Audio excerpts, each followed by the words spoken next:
Good evening, everyone. I'd like to welcome you to this council meeting of Tuesday, the 20th of February 2024 at the Euroa Community Conference Centre. I'm Peter Stevenson, Interim Administrator of the Strathbogie Shire Council, and I'll be chairing this evening's meeting. We acknowledge the traditional custodians of the places we live, work and play. We recognise and respect the enduring relationship they have with their lands and waters, and we pay respects to the elders past, present and emerging.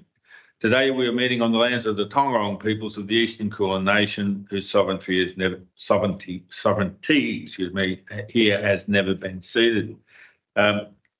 This public meeting is being streamed live via our website and made available for public access on our website, along with the official minutes of this meeting. All care is taken to maintain your privacy. However, as a visitor in the public gallery, it is assumed that your consent is given in the event your image is broadcast to the public. It is also assumed that your consent is given to the use and disclosure of any information you share at the meeting, and including personal or sensitive information, to any person who accesses those recordings or minutes. Now, Council considers that the recommendations contained in this agenda gives effect to the overarching governance principles stated in Section 9(2) of the Local Government Act 2020. These principles are numbered 1 to 9 on page 2 of the agenda. We welcome the people in our public gallery and also those viewing this meeting through our live stream via our website. As indicated before, this meeting is being held in accordance with Strathbogie Shire's governance rules. If we have technical difficulties during today's meeting, which means we were unable to stream the proceedings to the public, we will continue with the meeting given the public gallery is open. If an officer has a conflict of interest in a matter, they will be asked to leave the meeting and no discussion on the matter will commence until we are sure they have done so. The person will then be contacted to rejoin the meeting after the matter has been considered and the vote concluded. I note there are no apologies, and I note that there are no disclosures of interest. Confirmation of previous minutes. The minutes of the ordinary council meeting held on Tuesday, the 13th of December 23. The extraordinary council meetings held on Tuesday, the 23rd of January and Tuesday, 6th of February 2024 to be confirmed, and I move that they are so confirmed. Okay, petitions. A petition has been received to council from David Andrews of Nagambie in relation to drainage, or the lack thereof, in Park Street, Nagambie. The petition contains 15 signatories, and the recommendation in front of me is that council accept the petition in relation to the drainage in Park Street, Nagambie, submitted by David Andrews, and that the petition be referred to the Director of Sustainable Infrastructure for consideration in the municipal stormwater strategy.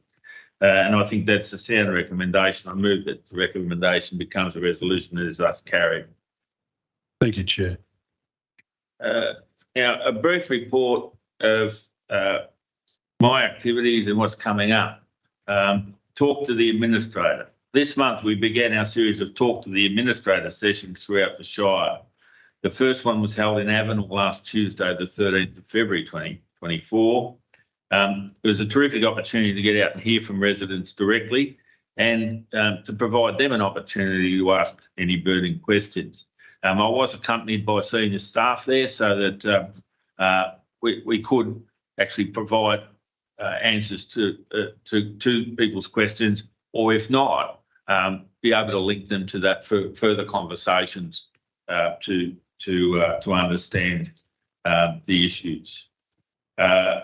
And have a resolution at a later point. We do have another session next Tuesday in Euroa, followed by several other sessions in various towns over the coming months. Now, the Euroa session next week and then the Nagambie session to follow are now booked out, but you can head on to the council's website at www.strathbogie.vic.gov.au if you'd still like to secure a spot in Strathbogie, Ruffy or Violet Town. And I should add that, if people do call, do want to meet with me outside of those times, and we can work it out. If they wanted to call customer service, I'll try and be as flexible as I can in meeting with them. Okay, so some of the things that are coming up on Council's program is next month is International Women's Day, and Council's hosting an event at the Tarbilk Homestead's private gardens, featuring two amazing local guest speakers, and that's on Friday, the 8th of March. The event will begin at 10:30 a.m, where guests can enjoy morning tea and hear from sustainability and environmental activist Hayley Purbrick and short film director and disability advocate Emma Quadrochi. If I mucked that up, Emily Quadrochi. Thank you. And I apologise to Emily for me mangling that. But if you want to go to that event, be sure to book your spot. It is a free event, but tickets go very quick. And you can find the booking links and information on Council's website, social media, and in local newspapers. The annual Pitch My Project initiative is closing soon. Introduced last year or earlier this year, it's happening again, and applications close very soon. It's a great way to pitch your ideas for potential inclusion in the 24-25 budget.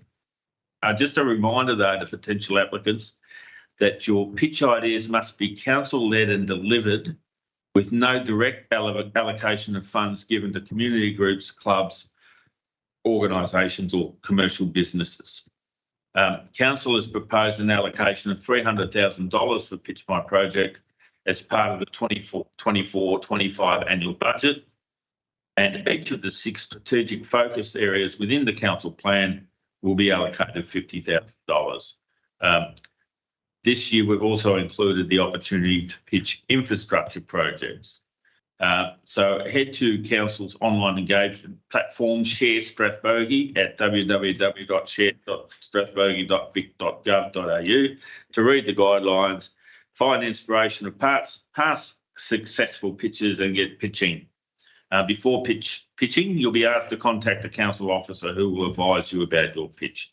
The pitch period will close at 5 p.m. on Friday the 23rd. That's this week. Friday the 23rd, yes. Now, Council is currently in the process of seeking a consultant to develop a municipal stormwater strategy. We know, we hear loud and clear that drainage is an issue right across our shire.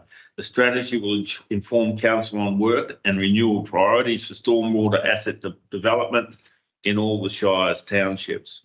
These priorities will rectify the current drainage issues within the towns and the required drainage assets to facilitate the anticipated township growth strategies. And thanks for the advice to get plenty of water, because I'll need it. The anticipated outcomes of the municipal stormwater strategy will identify choke points in the systems where older assets lack capacity to pass the current and possibly future flows, and ultimately creating flooding issues. The outcomes will also identify where no drainage assets or inadequate drainage assets are located and provide preliminary design solutions for these locations. From the information identified in the strategy, Council can then prioritise drainage improvement works and identify options for funding for construction. It is expected this information and the capital works program it informs will significantly improve the amenity of the communities within the municipality over the coming years. Now, Art Box. There's another incredible exhibition on display at Art Box, which is currently situated on the banks of Lake Ngambie at Jacobson's Outlook. Art Box features different artists on a frequent basis and also changes venues throughout the Shire. And this month, artist Terry McDonald's works are on display until February the 27th. Her exhibition, A Brush with Nature, celebrates the natural world through the depiction of some of the most colourful subjects. You can view the exhibition through the glass windows at any time, and there's also an opportunity to meet the artist this Saturday, 24th of February, at the Nagambie on Water Festival. Now, leaping into resilience, catchy title. Council officers are continuing to work through the Leaping into Resilience project, which is a joint project between Strathbogie, Mansfield and Murrumbidgee Shire councils and funded by the federal government. The project involves the creation of several local emergency action plans in townships throughout the Shire. Avenel and Euroa have already completed their leaps, and residents of these townships can expect to see a fridge magnet arrive in their letterboxes very soon. The magnet will provide a useful guide of local emergency contacts, as well as a map featuring key emergency points. We encourage you to pop this on your fridge when you receive it and refer to it during times of emergency. Customer satisfaction survey. Since 29th of January through to mid-March, Shire residents may have received a phone call from an independent market research agency called National Field Services.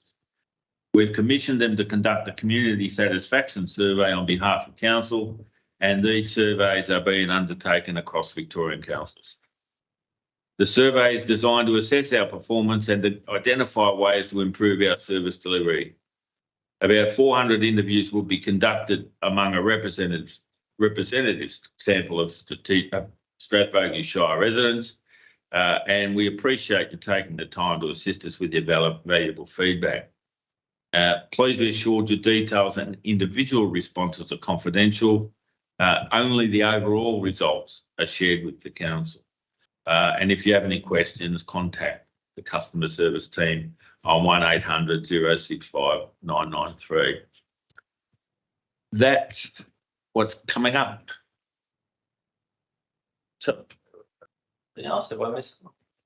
Oh, of course. A very important one, which was announced on on Thursday, and that's the electoral structure review. And the outcome from that was the Minister announcing that this community will be represented in the future by 7 councillors in an unsubdivided ward. That is, no wards, in fact, 7 councillors unsubdivided. So we move away from the previous ward-based structure. So now all 7 councillors will be there to represent the whole Shire, not just a part of the Shire, but the whole Shire. Yes, that's. Officers will be preparing a report for this for the 19th of March 2024 council meeting. So we'll talk a bit more about it then. But that was hot off the press on Thursday and hot on the press today or tomorrow. Is that right, Darren? Okay. So public questions, and that's a good segue, isn't it? Public questions. We've received 6 questions for presentation tonight's meeting, and I thank all the submitters for taking the time to raise these questions. And the segues, of course, is because it's Darren who kicks us off. Darren Chapman of Euroa, do you want to ask your question? Yeah. All right, please come forward and do so, Darren.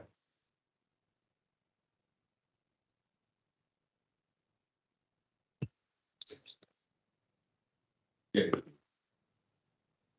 Okay. I asked these questions as a resident of the Strathbogie Shire. I'd like to note I'm asking these questions in good faith. It is not my intention to make a statement or a point, but simply to better inform myself and fellow residents. Planning application P 2023-104 was noted as received at the November 2023 council meeting and relates to building a KFC at the Euroa service station. Could council please advise why this has not yet been determined or not yet noted as determined at a council meeting, including the reason for any delays? That's the first question.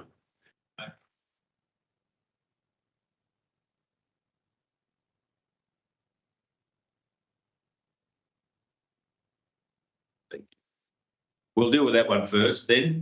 Thank you, Darren. And a notice of decision to grant a planning permit has been issued by officers under delegation. The notice of decision was issued on the 13th of February this year, and the application received one objection. Both the applicant and the objector have been made aware of the decision. Officers will be able to issue a planning permit if no appeal against the decision is made to the Victorian Civil and Administrative Tribunal by the objector within the required time frame, and they've got until the 12th of March 2000. And for your information, I'll also advise that this planning application approval will be listed in the planning applications determined report for the period ending 29 February 2024, and which will be included as an attachment to the March 2024 council meeting agenda. So the second question, go for it, Darren. Thanks. The mid-year budget statement notes that funding from 5 grants from FY 2022/23 remained unspent and has been carried forward.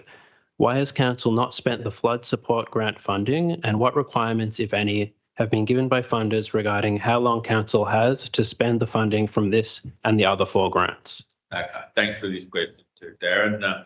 The carried forward grants noted in the mid-year review, and these are just major items, are as follows. Flood support grants, $1,027,000. Now, following the 2022 October flood event, Council received funding for recovery and resilience. This funding is a 2.5-year funding program that will finish 30th of June 2025.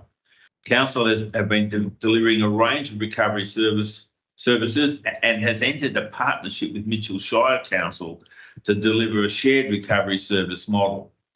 Several recovery activities and initiatives have been delivered and will continue to be delivered for the next 17 months following Council's recovery engagement via Share Strathbogie. The Ngambie Growth Plan grant, which is $181,688. Now, that is still progressing and is not, the Ngambie Growth Management Plan is still progressing and is not completed. Council will be going back out on consultation for the NGMS, for short, in the middle of the year with the rural, residential and settlement strategies. So there's more work to do there. The Euroa Rail Precinct Master Plan grant of $80,000. A consultancy was advertised to undertake this project, and that was advertised on the 18th of January, which closes on the 28th of February. So you'll see some action happening there soon. The Balmatin Hill Mountain Bike Trail Planning, $241,600. Well, stage 1 has been completed and stage 2 is underway with the project due to be completed 30 June 2024. Stage 1, the initial assessment included the investigation and viability assessment of a number of trail alignments, geotechnical assessment, ecological assessment, bushfire management, heritage and traffic management, and a cost-benefit analysis. Stage 1 was completed with stakeholder engagement, including the Euroa Mountain Bike Group, DEECA, Tongarong Land and Waters Council, and other important stakeholders. Stage 2 will build on the findings of Stage 1 with more detailed track drawings and assessments that can be used to ensure the project is shovel ready and to provide an accurate picture of the costs involved in the delivery and whole of life considerations. The aim of the project is to provide a range of tracks respectful of the ecology of the mountain, providing trails that challenge all types of riders from beginner through to intermediate and advanced. And finally, the Ngambie Recreation Reserve grant for $104,901. The project was for installation of lights and the project is nearing completion, awaiting final connections due to be completed by AusNet. Works by AusNet were planned for last week, but due to the storms and significant damage across the Victorian Power Network, the job's been postponed. Council officers have not been given a new works date to date. So there were no issues with funding deadlines for the above projects and associated timelines. Thanks. You're welcome. Okay, our next questions are from Lee Cardellini. If I hope I've got that right, of Island Town. Yep. Did I get close? Hey, Did I get close? you got really close. Oh, It good. was spot on. Okay, thank you. So, would you like to ask the questions? Yes, please. Do I say the chair? No, radio. Chair will do, The chair will right. but you don't. Can we have the 2 Mile Creek floodway fixed once and for all? It's an ongoing situation. $6,000 is spent on it every year with gravel, and it ends up in the creek. It literally ends up in the creek. And to the extent that the gravel now has actually built a dam and the water's going around the gravel and is actually taking out the embankment of the creek. Well, thank you for bringing this issue to our attention, Lee. The maintenance of this and numerous other floodways across the municipality, as you would have observed at this location, is a constant battle with the ever increasing frequency of the high rainfall events. Our asset management team is reviewing all the locations within the municipality that have a floodway currently to identify the priorities for their upgrading as part of our asset management process.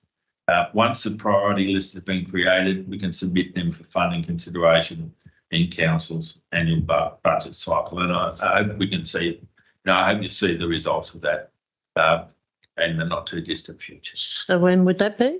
Well, as I said, it's going into a plan.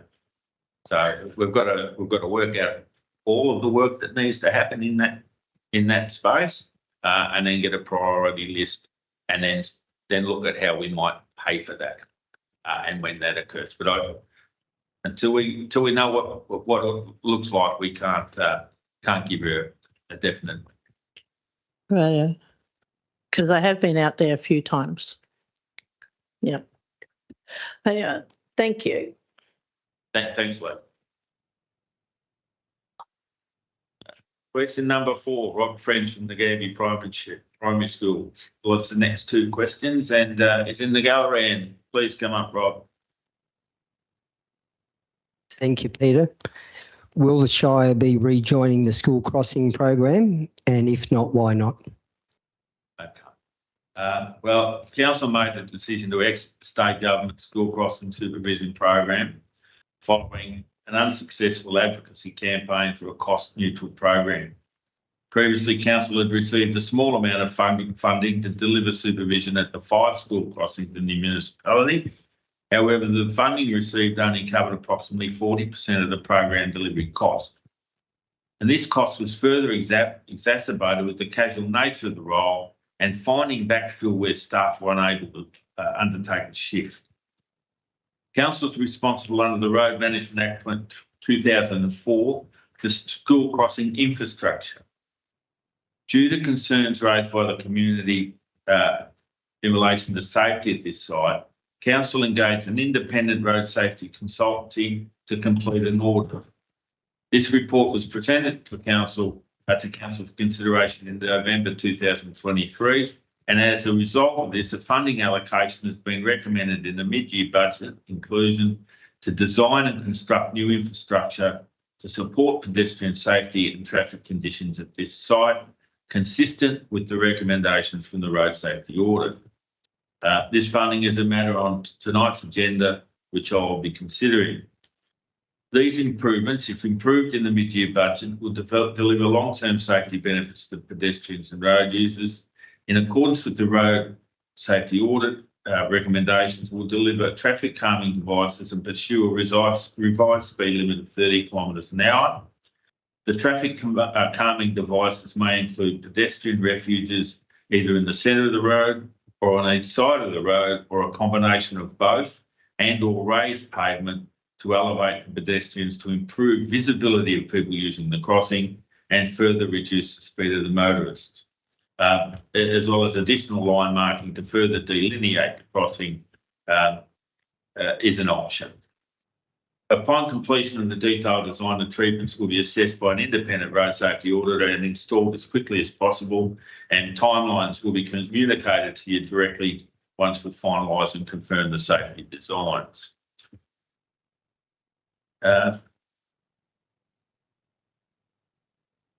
You didn't ask your second one, and I'll ask the second one. Second one. Will you answer the first one though? Will you be rejoining the school crossing program? Not at this point. May I make a comment? It's really question. It's time for questions. I mean, I'm happy for you to give me a ring and make comments, and I know you make comments. Because that report without a school crossing supervisor doesn't eliminate the risk. The second question, as the only school left without a supervisor, will the Shire provide a temporary crossing supervisor for Nagambie Primary School? Not at this point. Not at this point. That's disappointing.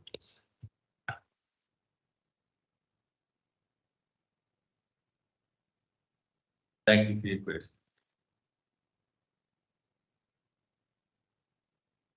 Our next questions are from Tom Maher of Balmatta. Would you like to read your questions, Tom? You might read. Okay. I better have a sip first. Two questions. Landfill at Violet Town. What date is this landfill to be completed, and with what requirements to meet ongoing? Sorry, Tom. Ongoing. There's something missing out of this question. With what requirements to meet ongoing what?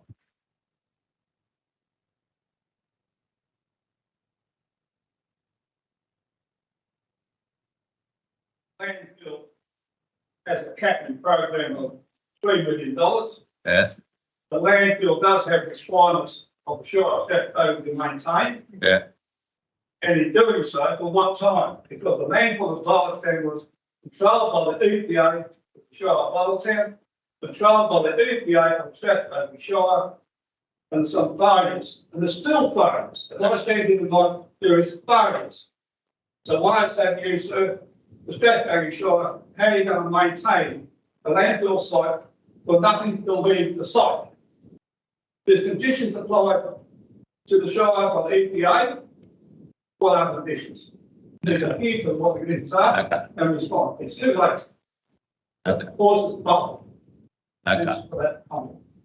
All right. Well, I can say I might not have all of the answer to all of your questions, or a complete answer to your question, but of course we can follow up, Tom, to fill any gaps. But on-ground rehabilitation works at the Violet Town landfill were completed in mid-December 2023.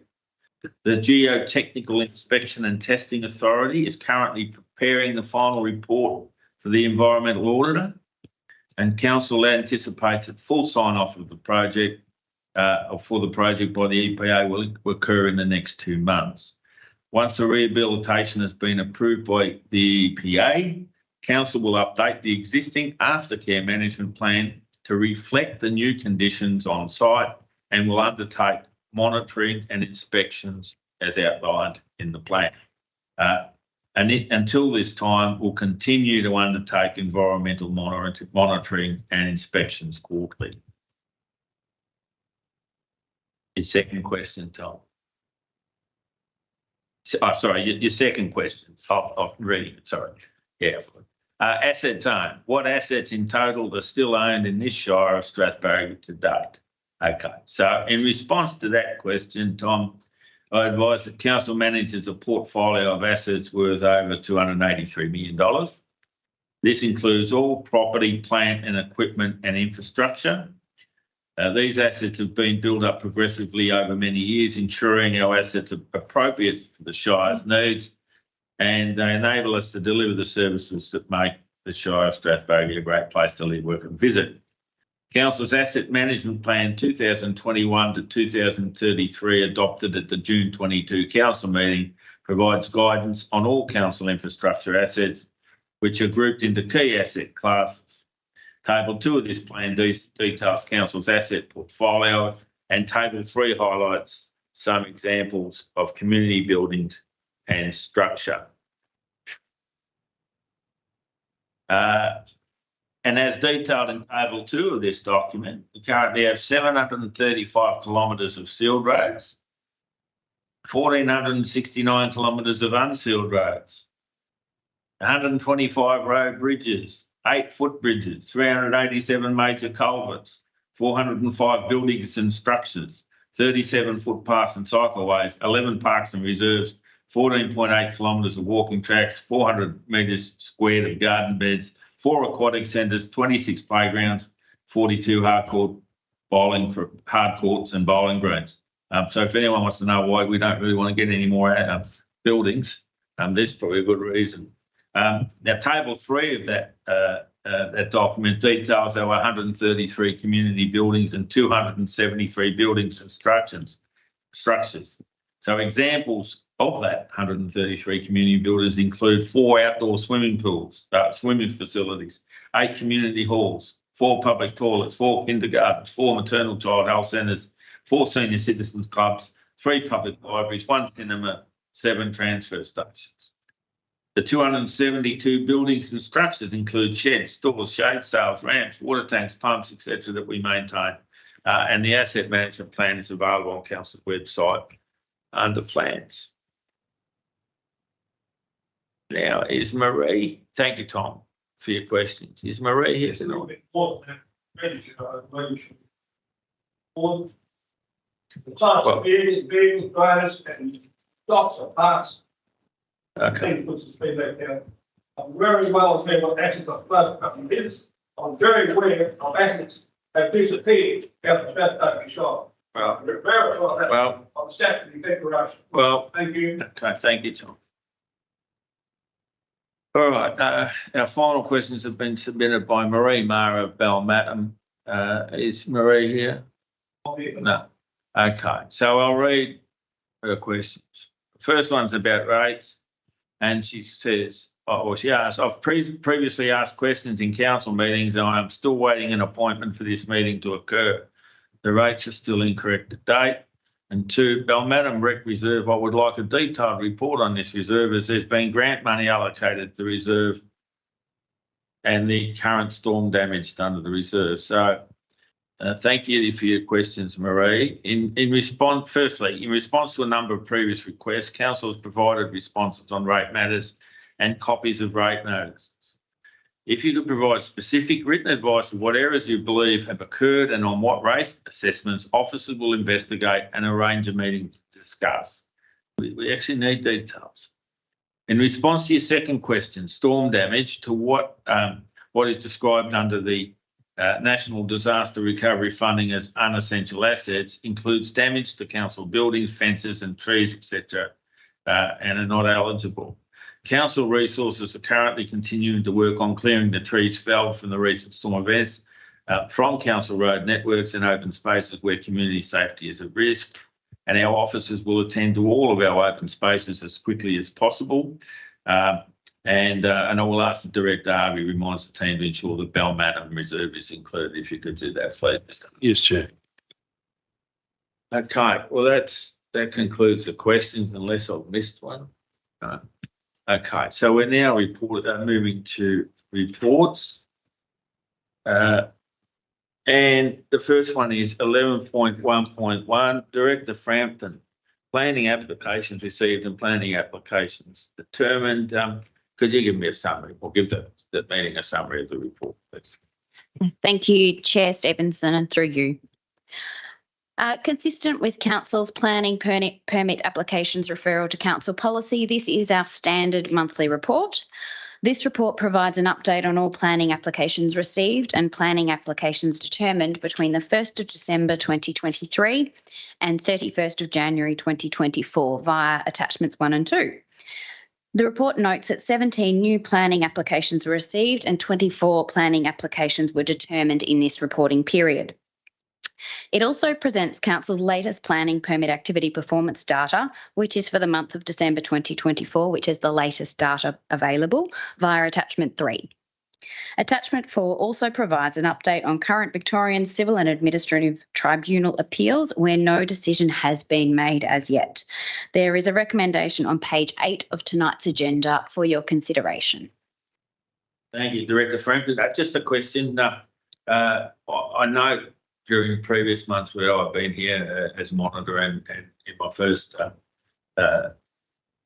short period after arriving as administrator, the number of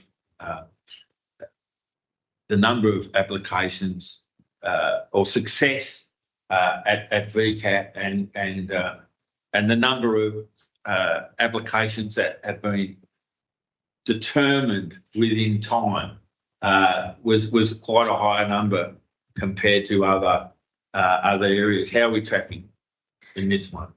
Thank you, Chair, and through you. I think the best way to determine that is to have a look at particularly Attachment 3, which provides our data against a lot of the state in regards to a lot of our performance measures. So you can see there that at the time of writing this report in the month of December, we were actually able to turn around nearly 94% of timelines within standard applications, which is usually that 60-day statutory timeframe. And we've actually added to Attachment 3 just to make it a little easier for people to understand the different terminology because it can be quite complex. We've added a bit of a legend to help explain where we've either had to request further information, the number of requests, a number of applications that went out on public notice, external referral, etc., just to support people's understanding of the planning process and the framework that we operate within. Thank you for that. I wanted to highlight that it is a good result, continued good result, and thanks for that extra explanatory work with the legend and so on. Appreciate it. So I move then that the recommendation contained in the agenda becomes a resolution and as such is carried. Now we're moving to 11.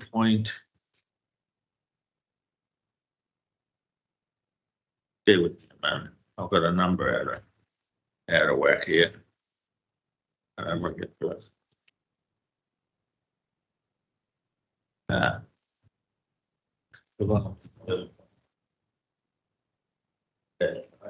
Okay. Pick me. All right. So 11.3.1 tender for contract number 23/24-32 bulk diesel supply. Director Harvey, could we please have a summary of this? Thank you, and through you, Chair. On the Friday, the 27th of October, we advertised for the bulk diesel supply for our operations team. The tender closed on the 23rd of November, and we received one tender submission.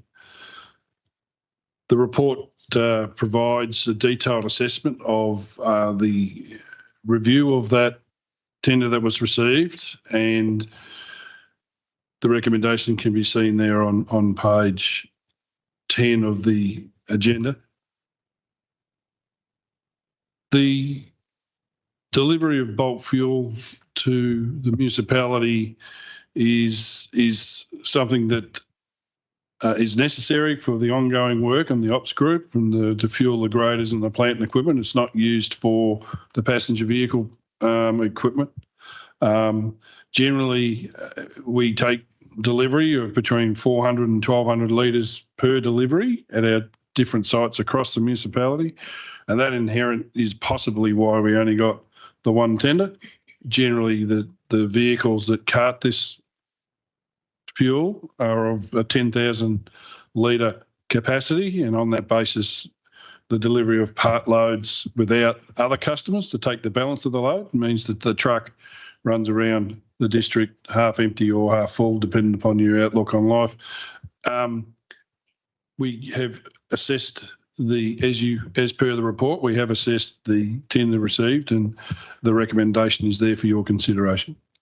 Thanks, Director Harvey. You did a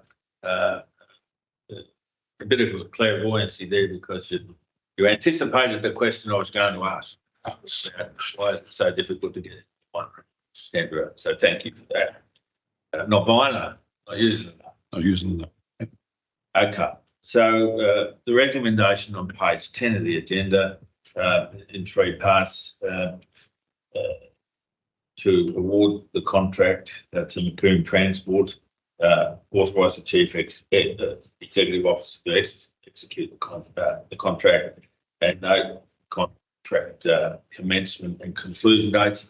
Those recommendations, or that recommendation in parts, become the resolution, and as such is carried. And thank you, Director Harvey. Okay, tender for contract 23/24-35, Europe Civic Centre toilets upgrade. And there'll be another one for you, Director Harvey, to give us a summary. If you Yes, thank you, Chair, and through you. As part of the 23-24 capital budget, the refurbishment of the toilets that service not only the council offices as they work in this building during the week, but also obviously the gallery, but more to the point, the longer term service to the theatre was considered to require an upgrade. Tenders were received for that. During the tender process that we concluded on the 10th of November, those tenders have now been assessed. What was identified is that the recommended tender was over the allocated budget, and to the tune of $5,920, exclusive of GST. So part of the recommendation that you see on page 16 is to approve the redistribution of funds of that $5,920 from another building ledger to top up the budget that's required to award this contract for a design and construct of a new bathroom, toilet facilities at the Civic Centre. thank you, Director Harvey. I do know. Yeah, I also need, I apologise. Didn't quite scroll down far enough, Peter. There was an error made in the approving of this contract initially, where it was approved under delegation as a direct consequence of the identification of that error, i.e. that the actual contract was above the budget allowance for it. We have subsequently changed the way that we do things internally such that we have that revised assessment prior to awarding any contract, either under delegation or not, that the budgetary amounts are required to fund any expenditure commitment. And this report discusses that at length. Thanks, Director Harvey. And I realise I put you on the spot because I should have thrown to the Chief Executive, but you did a good job of explaining, so thank you for that. Yes, I do note that there was an error made in approving under delegation these works. The amount was small. I suppose it was probably less than 2 or 3% of the total project. But when we have rules, we have rules, and so we've had a look at those rules. We've strengthened up the process to ensure that doesn't happen again.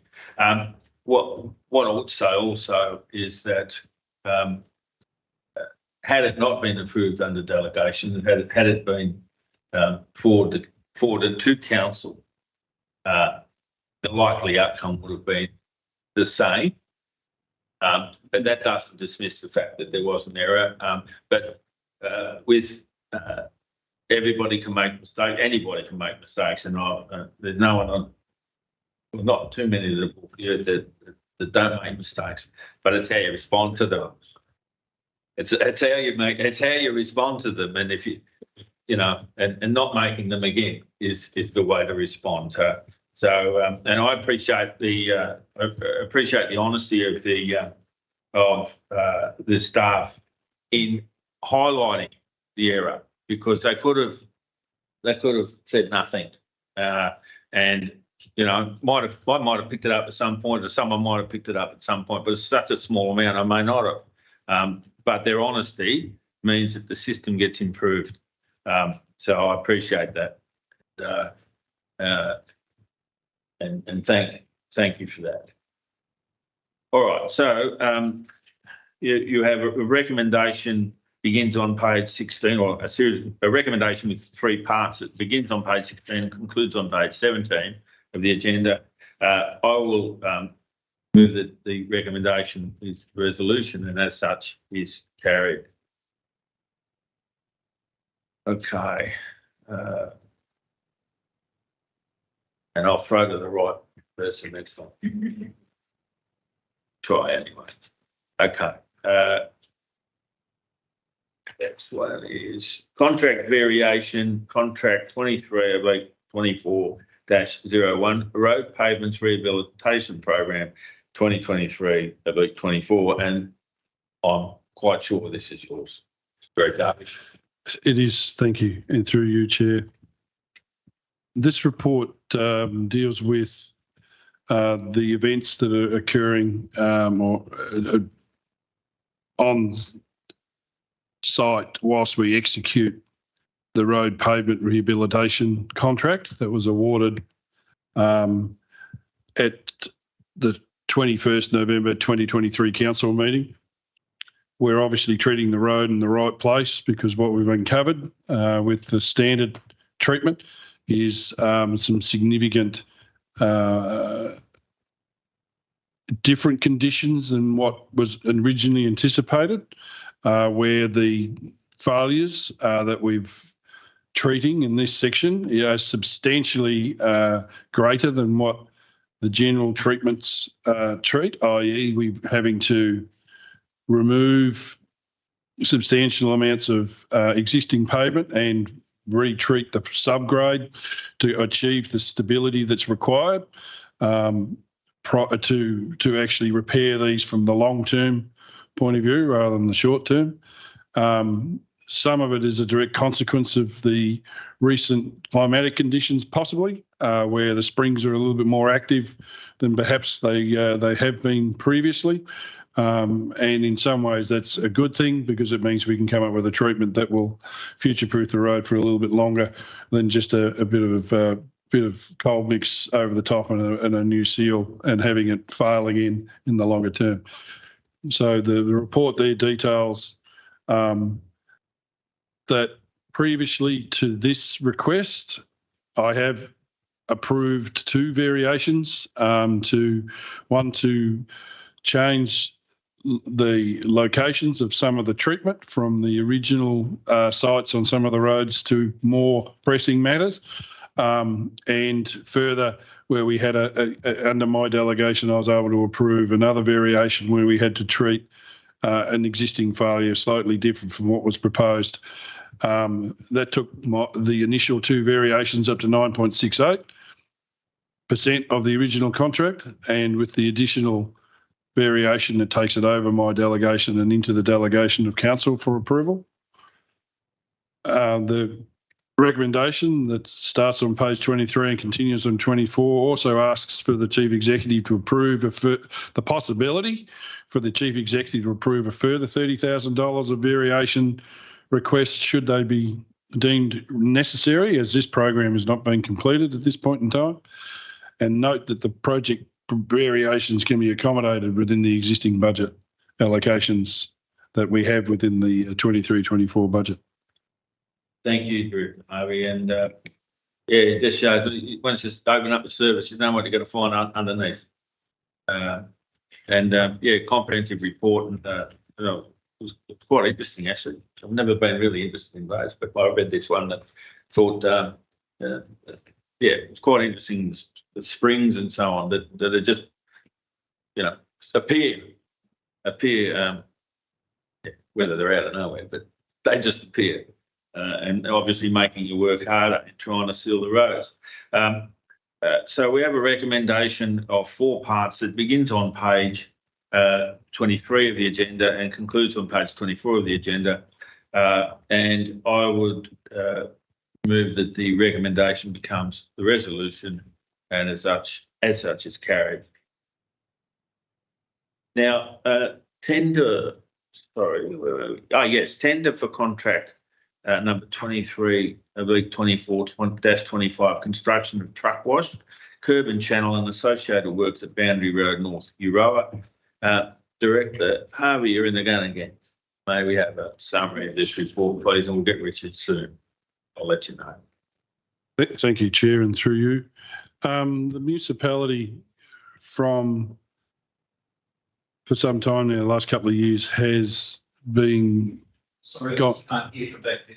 That's all right. My deafness. Can I sit here? Would you like? I just can't hear. Sorry. The municipality has, through an extended period of time, advertised for a construction contract to construct the truck wash that was identified as being required in accordance with the business case to achieve a constructible option within the business case funds, which was $500,000 excluding GST. After the completion of the third process and continuing to revise down, even going to the point where going from a single truck wash to a double truck wash to a single truck wash to make it even more cost effective in terms of fitting the business case. I haven't been able to secure a contractor at this point in time through our standard procurement process that enables us to move ahead with this particular capital project. The recommendation's there on page 29 that we formally abandon the tender 423/24-25, authorise the officers to advise the unsuccessful tenderers, authorise the officers to remove the project from the capital works program, and authorise the chief executive officer to repay the $500,000 loan for the construction of the truck wash in full. Thanks, Director Harvey. I'm fairly favoured the report and with the project, having been briefed before by members of the Cellulose Committee. So I might just let Richard McGeehan, community member on the Cellulose Committee, address from back there. Sorry. So thank you, Peter. Thank you, John. John's been very helpful, terrific, a breath of fresh air in trying to get us through this particular process. And Tom, I'm trying to add another asset to the community of Strathbogie Shire. If we go back in time, we received at some point in time in the last 18 months a grant of $250,000, which I think is missing from this report. And then, as John's indicated, we went through a process of putting it out to tender once the plans were drawn up. And on each occasion, on each of those 3 occasions, the tender submissions came back in excess of $1 million. And of course, that just blew us right out of the water. There was no way we or council were going to subscribe to that. As John put it, lack of value for money. There just was no transparency in it. We started off with concrete was about $230,000, and we just couldn't work out how they got to the figures. So what we've done, we've just been searching all over the place for a contractor who may be able to fulfil this bill, and we have come up with a prospective contractor. So we're actually, in a sense, asking for a stay of execution here. And I imagine that I only read the report just in the last few minutes there. I didn't realise it was an attachment.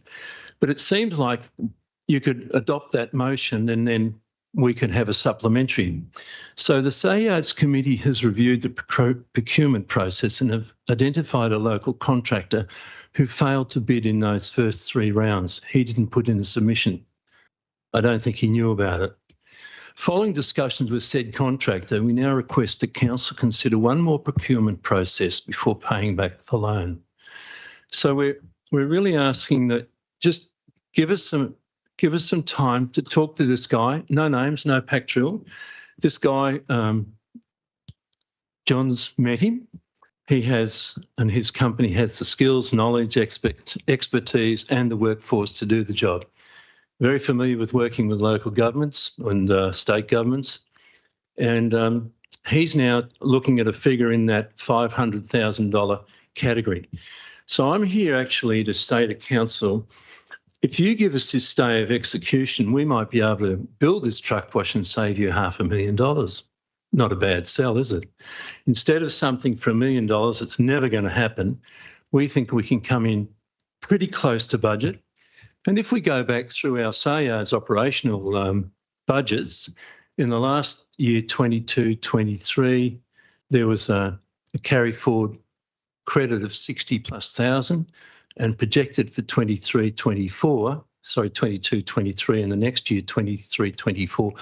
I got that mixed up, but the 2 years that are relevant, there's another 70,000. So there's $130,000 just without really going back through that budget. And we as the Sayards Committee haven't ever seen these budgets until the last month, courtesy of someone in this room. So we think we're in a position now, if we can just have some time to allow this process to occur consistent with the protocols of local government.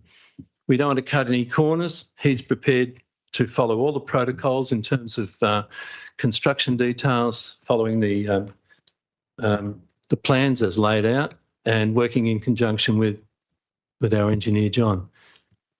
So what do you think, Peter? I think I'll thank you for that, Richard. And what I say, well, I mean, it had too much information, but look, I'll consider what you've asked, and I'll give you a decision in a moment. But I will say that any tender that the council undertakes, or any procurement process that the council undertakes, has to be totally squeaky clean. Yes, we understand that. Has to be out there for all to see. You know, the days, well, I don't know if they've ever been those days around here, but certainly, if you read, go back 40 years, 50 years, read some of the reports of some of the old councils, there might have been some. We're not proposing anything untoward here. Yeah. We want it to be totally above board, totally transparent. All I'm saying is this is every procurement process while I'm here, and I'm sure while the officers around the table are here, will be absolutely to the letter. That said, I thank you for your presentation, Richard. Could I just add one more thing? Sorry, because we just had a big meeting at the Sayards the other day in terms of what will happen if there's a lockdown under biosecurity. Yes. And I understand it, Richard. And the truck wash is absolutely critical to that, and the one we got at the moment is really not fit for purpose. Sorry, thank you. Don't talk me out of it. I think I heard that. Okay, thank you, Richard. So, all right. You don't want to hear what we're going to do? I'm going to make a decision now. Oh. Hey, you want to hear? Oh, I thought you were going to sleep on it. No, I just said don't talk me out of it. Sorry.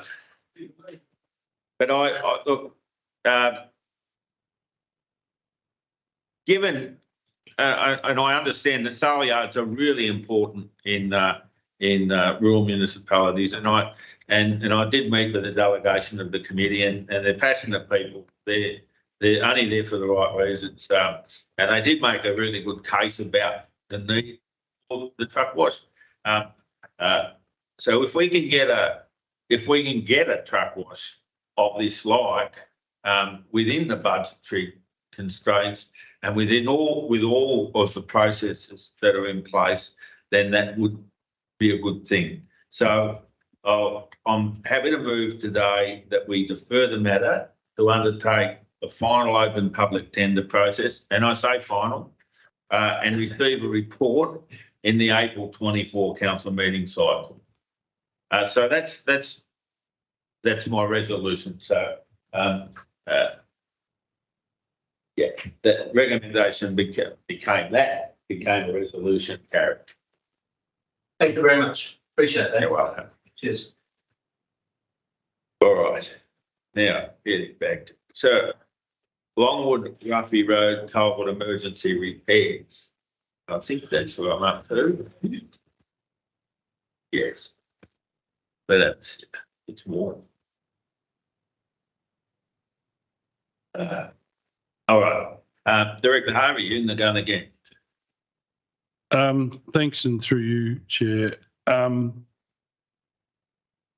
There was a significant slip in August 2023 on the road between Longwood and Ruffy, called the Longwood Ruffy Road, where a section of culvert that had been displaced previously and yet was performing adequately at the time, as a consequence of the ongoing wet weather we experienced, and in particular the continued flows of, again, the springs, etc., let go and actually required half of the road to be closed as a consequence of the other half not being there. Under the emergency delegation powers that existed at the time, or still exists, on the basis that this is not a flood-related item. This is unfortunately just an asset that's failed as a consequence of fair wear and tear. The Chief Executive provided a delegated approval to award a purchase order for the tune of $69,990.40, including GST for the culverts repair. We then executed the work, and whilst we were doing so, we discovered the main reason why this particular culvert had failed in such a significant manner, and that was that we had exposed, again, as a consequence of the flowing springs, etc., a supersaturated layer of material that was 1.5 metres deep. Now, this culvert was in the order of 900 millimetres in diameter to start with, so we ended up with a significantly deep hole, significantly deeper than what we originally thought. Without progressing immediately, the road would still be closed today. And so, yes, I'm requesting posthumous approval for this work on the basis that we progress the work in consultation with the CEO and the asset manager assets at the time, such that the work was performed for permanent nature. Temporary opportunities were looked at such that this approval could be obtained prior to the work being completed. However, unfortunately, the bit of road that we dug up was the bit that actually didn't fall down the side of the hill, and so therefore I had nothing but a 3-metre hole in the road, and I couldn't have opened the road until, as I said earlier today. This report details that in a fairly detailed manner further. For your consideration, you can see on page 37 there that the additional $32,395.01, including GST, was required to be invested at this site, bringing the variation to significantly over the 10% that we have within our delegation. But whilst the increase of the cost is outside the Office of Delegating, waiting to gain the approval prior to completing the works would have meant a significant delay and a significant impact to the community at Ruffy, of which this is their major thoroughfare between the west and the east of the municipality. the emergency repair construction methodology that we used was permanent and performed to a standard that will provide the maximum life practicable, and that the construction costs can be accommodated within the approved capital budget of this financial year. Thanks, Director Harvey. And yeah, nothing ever happens at the right time, and a lot of bad things happen at the wrong time. But as you pointed out, the work had to get done. People need to be able to move from point to point. Not a lot of options, as you say, along Wood Rugby Road and so on. So it's a reasonable action to take, I would think. So an important action to take. That said, I move that the recommendation contained on page 37 and in 4 parts becomes a resolution, and as such is carried. Thanks. Thank you. Okay. 11.3.6, and this is, we're moving this way. Director Tingo, could we have a summary of this report, please? Thank you, Chair. This report informs Council and the community on the status of requests for publicly advertised tenders, invitations for written quotations and quotations which have been awarded under delegation for the period of 1 December 2023 through to the 31st of January 2024. This report also captures any quick response grants awarded, to which there were none for this reporting period. Contracts awarded under delegation included the Euroa Civic Centre bathroom upgrade that was subject to a report earlier this evening, project management consultancy, supply of new laptops and asset valuations. There is a recommendation on page 42 for your consideration. Thank you, Chair. Thank you, Director Tingo.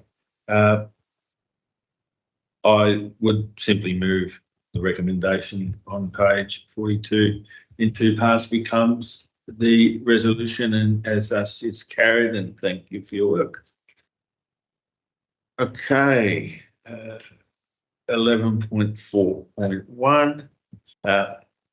You again, Director Tingay, Strathbogie Shire Council Audit Risk Committee, Charter, use of acceptable circumstances, exemption clause, to reappoint 2 independent community members. Please. Thank you, Chair. The Strathbogie Shire Council Audit and Risk Committee appoints 4 independent community members for a term of 3 years to provide independent oversight over Council's financial management, risk management and good governance framework. This report seeks Council approval to extend the appointments of 2 of our independent members, namely Alistair Thompson and Paul Ayton, for an additional 3 years, ending 1 June 2027, under Clause 3.2 of the Audit and Risk Committee Charter. The exceptional circumstances are required to achieve continuity and sustainability, stability at a stage where Strathbogie Shire Council will be subject to significant change stemming from the appointment of yourself as the council administrator, the election of new councillor representatives in October 2024, and also we've had the appointment of new internal auditors that occurred in September 2023. Furthermore, recruitment for independent community members will be undertaken then as part of a spread in October 2025, October 2026 and March 2027, should these reappointments be approved, achieving the staggered terms for independent community membership, which is also required under the Audit and Risk Charter. It is important to note that both Alistair and Paul are supportive of this proposal, given the current landscape, should this be supported tonight. There is a recommendation on page 48 for your consideration. Thank you, Chair. Thanks, Director Tingay, and I'd echo that those points made around continuity. Any organisation needs to, you need to have corporate memory, you need to have some continuity and governance, and when the governance arm of the council, that is the council laws are no longer there and are replaced by someone like me, that is a big shift. And you don't want to see your audit committee, who keeps us all sharp and focused. You don't want to see the majority of those gone at any one time. So, or leaving too close together, or finishing their terms too close together. So I think it was a prudent suggestion that these two gentlemen in particular have been asked to extend their term, and given one's the chair as well, and I understand both are very highly performing members of the audit committee. So I think good recommendation all round in the circumstances. So as you pointed out, Director Tingay, the recommendation's on page 48. I'd move that the recommendation is now a resolution, and that is carried. And we welcome Paul Ayton and Alistair Thompson in continuing to be on the audit committee for the next 3 years. So thank you very much for that. They do a power of work.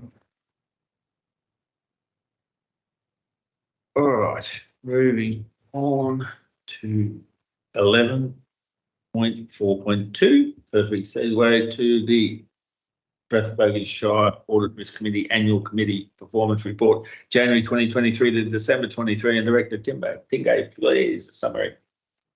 Thank you, Chair. And as discussed, this report does present the Strathbogie Shire Council's Audit and Risk Committee annual report for their performance from the period of January 2023 through to December 2023. This annual report is a requirement of the Local Government Act and also the Audit and Risk Committee Charter.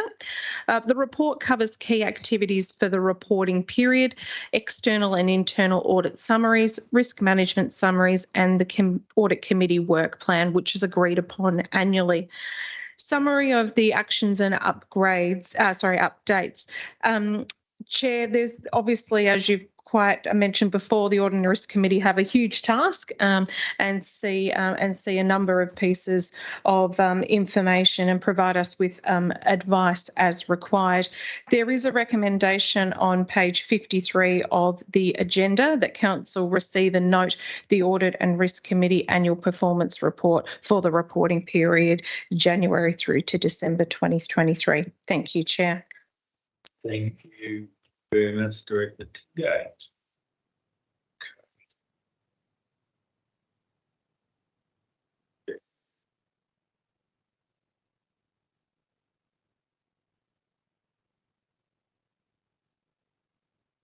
Okay. Big agenda, lots of pages.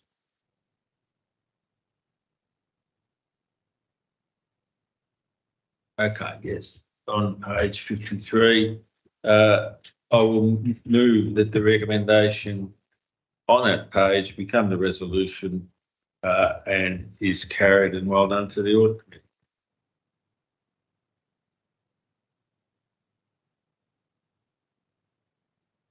Over to you again, Director Tingay, with 4.4 through 21-25 council. Through your indulgence, Chair, I'll hand over to our Acting Chief Financial Officer. Sorry, missed you. CFO, I missed you. That's 11.4.3. Yes, thank you. PG Budget Review 2023-24. Thank you, Mr. Chair, and thank you, Amanda. The mid-year review is an important part of our financial calendar, and it brings into account a few things. That includes the end results from the previous financial year. So there's expenditures and incomes that get carried forward from one year to the next. There's also issues that may arise in the first 6 months, example being recent storms that we've had. So we've had to make some provision for that. The mid-year review forms the starting point of the 24-25 budget, in which we're currently preparing. As I mentioned, some of the items have been complicated by storms and floods and the need to account for those. The operating results improved by $984,000, and capital works from the original budget is up about 4.1 million, basically offset by grants or expenditure carried forward.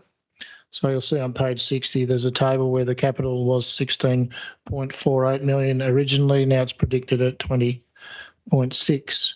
So within the report, there's a couple of items that have been included and a deletion, and overall they reflect in the financial statements which accompany the report.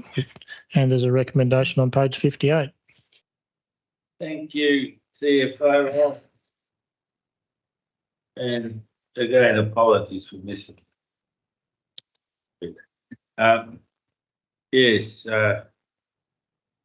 good amount of work in here. So there's a good amount of information here to digest, and I urge the community, people in the community, if you've got a copy of this, have a read, and it'll explain a lot of ways some of the questions that you might want to ask at the next meeting. There's a lot of information there. Good work. I will move that the recommendation on page 58 become the resolution, and that we note the mid-year review of financial statements for the period in early June 2024. That resolution is carried. All right, moving to the 2021-25 council plan. Sorry, I've gone too far. No, good. I'm right. As the council plan 6 monthly review. Yeah, thank you. Director Kingo, back to you. Could we have a summary of this report?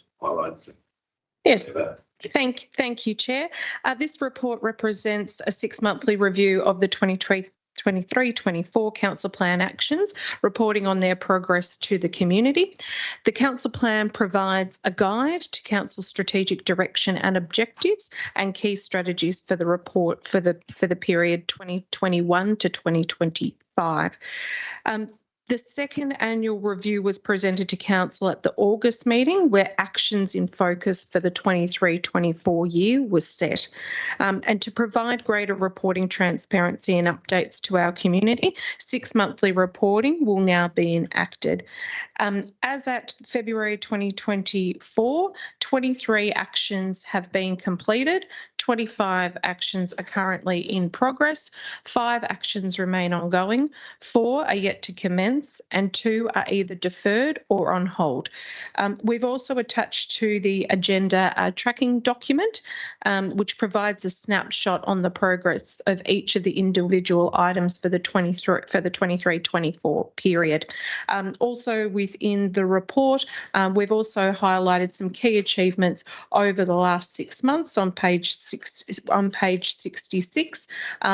which includes the review and implementation of the Tracks and Trails strategy to improve connectivity and physical activity across the municipality.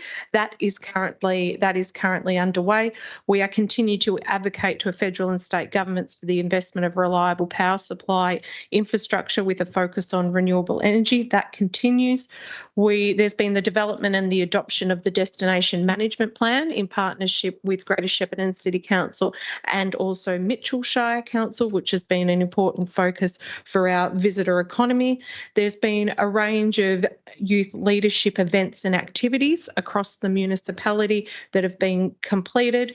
We participated in Seniors Week back in October last year, and there were a number of events that occurred across the municipality.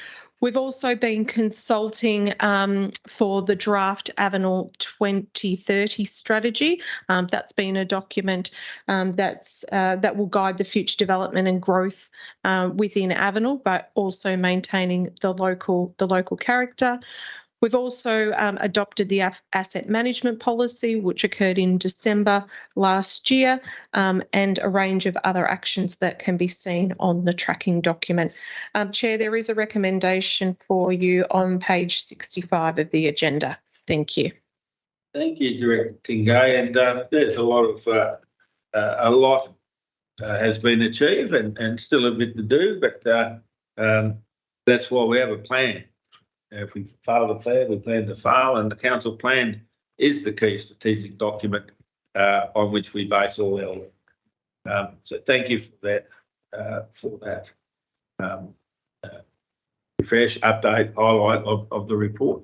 I'd like now to move that the recommendation on page 65 becomes a resolution that's a recommendation in two parts, noting the progress on the action and informing the community on the 6 monthly progress through the website, becomes a resolution and as such is carried, and look forward to the next 6 monthly review if I'm here.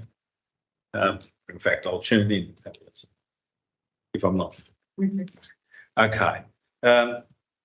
Now to the Master Inland Rail Development Agreement, Australian Rail Track Corporation. Did you have an acronym for that one? Yes, through you, Chair, it's murder. Okay. Please give us a summary of this report, please, Director Tingo. Thank you, Chair. The Master Inland Rail Development Agreement sets out the rules of engagement between Council and the ARTC in order to deliver the Inland Rail Program and includes the identification of assets impacted, returned works and standards to be used for the design, construction and handback of Council assets.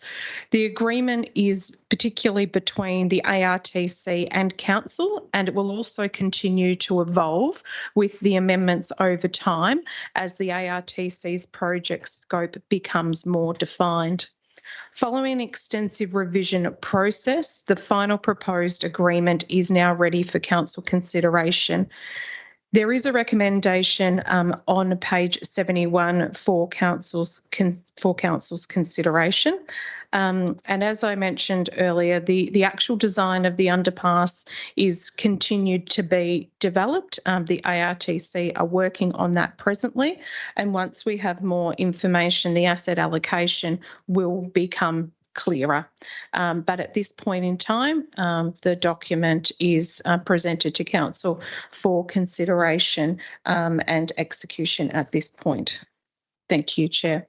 Thank you, Director Tingay. This is one of the agenda items which has attracted some attention. Yes. I say in the last few days, and it's not the only one, but it certainly is one which has attracted attention.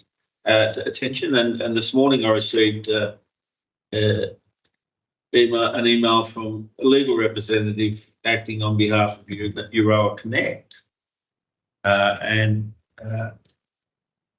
listing some concerns about the agreement and what it might lock us into. Now, while I don't consider that it'll lock us into anything other than protecting Council in terms of having Council assets repaired and refurbished or reinstated in the way they should be, and if they're using our time, paying for our time, or your time, and those sorts of things, I'm prepared. Well, I have an alternate recommendation to the one that is in the agenda. And that is in some way to assuage the concerns of those who have contacted us thus far. So that alternate recommendation that I'm putting is to authorise, or the Council authorises the Chief Executive Officer to execute the Master Inland Rail Development Agreement with Australian Rail Track Corporation, pending the following changes to the proposed agreement. A, remove any reference to specific return assets or new assets, brackets, that would be the responsibility of Council, brackets off, from the agreement, remove those from the agreement until such time that they are negotiated between the parties. And B, remove any reference to the goods shed until such time as its heritage status is resolved. And C, any amendments consequential on the above changes, not amendments, above changes. And D, direct that the date of execution of the agreement be conditional upon the Chief Executive Officer being satisfied that there is sufficient opportunity to provide comment and feedback on desired solutions prior to Council acceptance. 2, request that following execution, the Chief Executive Officer table the executed agreement at a Council meeting for noting by Council.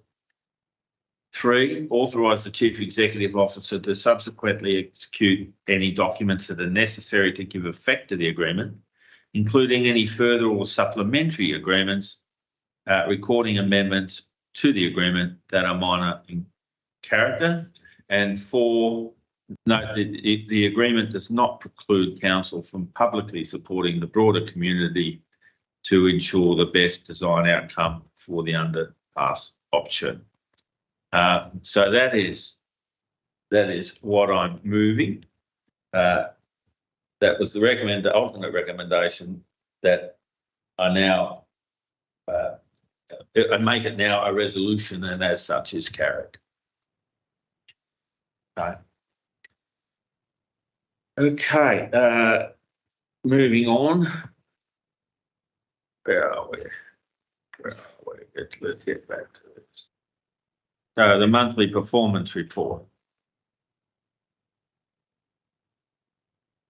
Yes, monthly performance report. Is that you were going direct to Tim Pingay? It is. Yes, it is. Thank you, Chair. So another busy month for council's business, lots happening, but I particularly refer you to our transfer station transactions. Obviously, with the significant weather events that we've experienced so far this year, far too many, there was a significant increase in the number of visits to our transfer stations. So there is a recommendation for you for your consideration tonight on page 76 of the agenda. Thank you. Thank you, Director Pingay.